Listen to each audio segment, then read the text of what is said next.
Gotten to know the Secretary General very well, and it is always fun to be with him, but most importantly, it's to know that there's somebody who really is trying to make this world a better place, and he's got a very difficult job.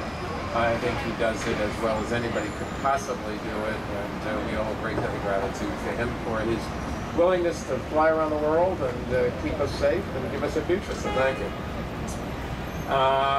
Let me tell you, how pleased I am to see that the United Nations is marshaling its resources to confront a huge but relatively neglected global challenge, the escalating problem of traffic deaths.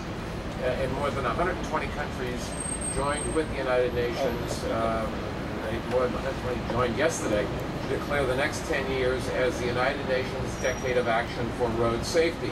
And it really is the most significant global commitment to improve road safety ever. And I don't think it could have come at a more urgent moment, because nearly 1.3 million people are dying on the world's roads every single year. Just think about that, 1.3 million people every year. That breaks down to about 148 people losing their lives on the world's roads every hour of every day. And as new roads get built and more cars and drivers take to them, the problem of traffic fatalities and injuries is only going to get worse. Unless we take action, the World Health Organization predicts that traffic crashes will become the world's 5th leading cause of death by the year 2030. Now, since the beginning of our administration back in 2002, we've been committed to reducing traffic deaths. In fact, you might say that we're wrapped up in our own decade of action for road safety here in New York City. Although the city's Department of Transportation, and through that we've worked hard to improve safety on our streets by using a combination of road improvements, public information campaigns, and stronger enforcement by the NYPD.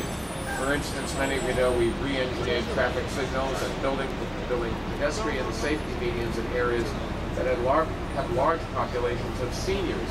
When you get to be my age, you don't hear as well, you don't see as well, you don't walk as quickly, you don't react as quickly. And so seniors have a disproportionate percentage of disproportionate represented in the traffic, the fatality and injury category.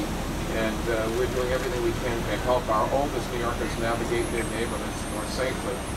By installing new crosswalk signs at some 1,400 schools and bringing enhanced safety improvements to the schools that need them the most, we're making the morning and afternoon commute for our youngest New Yorkers safer than ever. They are also a very vulnerable group.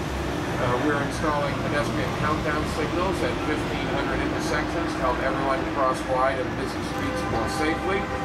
We're expanding our network of bicycle lanes, which have contributed to a 40% increase in safety for everyone using those roads. And you can see many of these improvements in action on the streets around Madison Square Park where we are, which have led to a 32% decline in the number of traffic deaths here since 2008.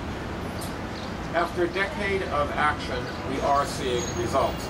Last year, there were 35,000 fewer vehicle crashes in the 5 boroughs than there were in 2001.